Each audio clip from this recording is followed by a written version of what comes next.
With over 16 million albums sold, Stephen Curtis Chapman is the most awarded artist in Christian music history.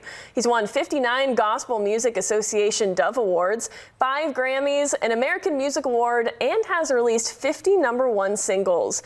This Thursday at 7 p.m., he'll be playing at the Ross Raglan Theater in Klamath Falls. And right now, he's joining us here on Sunrise. Good morning, Stephen. Good morning. Good to see you guys. Good to be with you.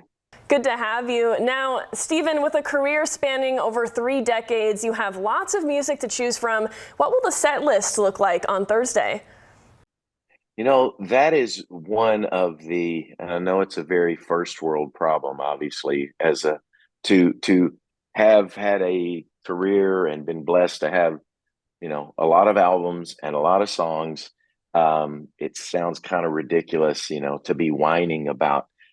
It's really hard to figure out what songs to play, and it really is. That's one of the hardest challenges, and a lot of that is because obviously what I love about doing concerts, what I love about live music experience, is that the audience, in my case, thankfully, is really connected to so many of these songs. I've been doing this for 37 years now, and people will tell me, your music, this song, gosh, it's like the soundtrack for my life, my family, my faith, I got married. This song was, there. We went on our family vacations. That song was there. When I lost my mom, my dad, that song helped get me through when I was in college. So you have all of these stories and all of these songs and, 20 plus albums now full of songs. So it's always a challenge. I end up, thinking, well, maybe I'll play 30 seconds of every song, and even then I run out of time before I run out of songs. So it is a challenge. I try to bring a little bit of all of it, because thankfully I've been able to keep recording music over the years, made my most recent album a couple of years ago, and in fact, just released a new song called Do It Again. So I'm still, still got things coming out of my creative heart and brain that I want to share with people. But then I know so many people come to the concerts hoping to hear, The Great Adventure from 1991 and songs like that. So I try to just mix it all in and take people really on a journey with my music. Now, recently you were surprised with an opportunity to join the Grand Old Opry. Can you tell us about that night and what that offer means to you? Oh, absolutely. Sort of still blown away by that, and probably will be, for my whole life. I grew up in a very musically rich environment. My dad is an amazing musician. He's 85 years old. He still teaches guitar lessons in his little music store, Chapman Music in Paducah, Kentucky, where I grew up. So I grew up in Kentucky. So bluegrass music, all the music of the Grand Ole Opry is the sound of the music that I grew up with. And I remember as a kid, when the weather was just right, we lived about 2 hours away from Nashville, just a little north west. But if the weather was right, you could pick up AM 650 WSM, which is the station that the Grand Ole Opry is still broadcast on and was then.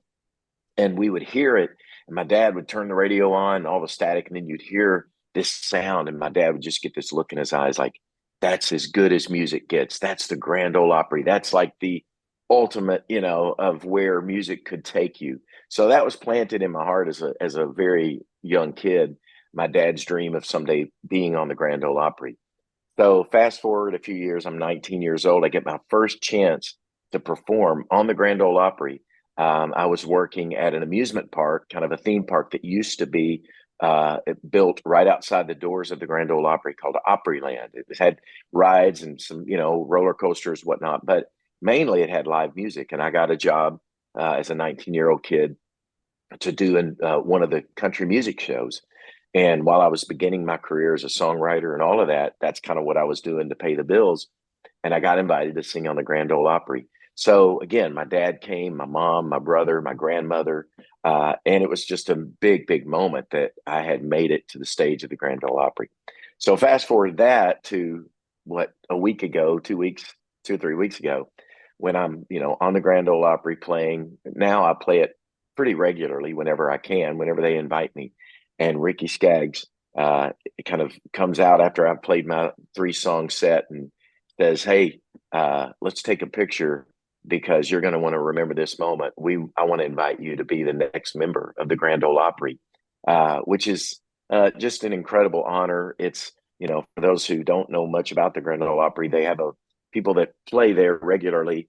Eventually, a lot of them they invite them to become members of the Grand Ole Opry, which just kind of means you're sort of in the inner circle of the family, joining people from Loretta Lynn to Hank Williams to Ricky Skaggs to Vince Gill to now more recently the Carrie Underwoods and Brad Paisleys of the world. All of those are people who have been invited to be members of the Grand Ole Opry, and so it's just an amazing honor. So excited and so blessed to get to to represent Christian music, because I'm really the first guy from the Christian gospel music genre to be invited in to be an Opry member. So it's pretty amazing. Absolutely. That sounds like a really surreal feeling. Now, throughout your career, you've been able to collaborate with dozens of artists from across different genres. Are there any that stand out as your favorites? Oh, gosh. They've all been, amazing when I think about, well, I mean, I mentioned Ricky Skaggs. When I was 19, years old playing on the Grand Ole Opry, one of the artists and the stars that we would dress up and perform sort of impersonating them in the show that I was in at Opryland, one of them was Ricky Skaggs.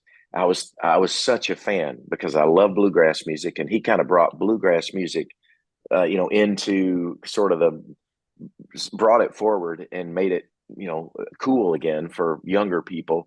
And I just thought he was the greatest, and he is one of the greatest musicians that has ever lived. So when I asked him to come sing with me on my bluegrass album that I did a few years ago, and he said yes, and then we've done several performances together. We played on the Grand Ole Opry. In fact, the night that I got invited to be a member, Ricky invited me to come out and sing Highway 40 Blues, which is one of his big songs that I grew up singing, as a kid. So it's just moments like that where I'm kind of like, really, is this really my life and really happening? So definitely Ricky would be one of those that, so blown away that I've gotten to do something. Vince Gill, I mentioned Vince. Vince sang on a Christmas album with me a few years ago. So we got to sing together, and, just crazy that I can even say those names and say, yeah, we got to record together. Now, last question, what plans do you have for the future of your career? You know what? I have some thoughts and ideas and plans. And some of that is, I'm not touring as much. I mean, this little kind of short run of shows, which is going to bring me to Klamath Falls. I'm so excited. I'm only doing about 10 tour concerts this fall. I'll do a short little Christmas tour as well. But, so I'm not touring like I used to, 150 concerts a year or something. Um, I love playing my music and playing for audiences, I think, as much, if not more now than ever, because just some of the pressure and all those years of just so much and big tours and all the expectations and all. It's just now to have the relationship and the history with people that I do with my music.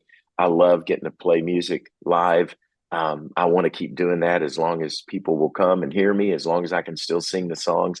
Um, and do things like, gosh, the Grand Ole Opry, things like that I never even would have imagined. So I'm a little scared sometimes to say, well, here are my plans for the future, because when I think back the last 38 years, I didn't plan this. I love the Bible verse scripture that says, we make our plans, but God directs our steps. And I really believe my life and all of our lives are proof of that. If we look at it, doesn't always direct them where we want them to go.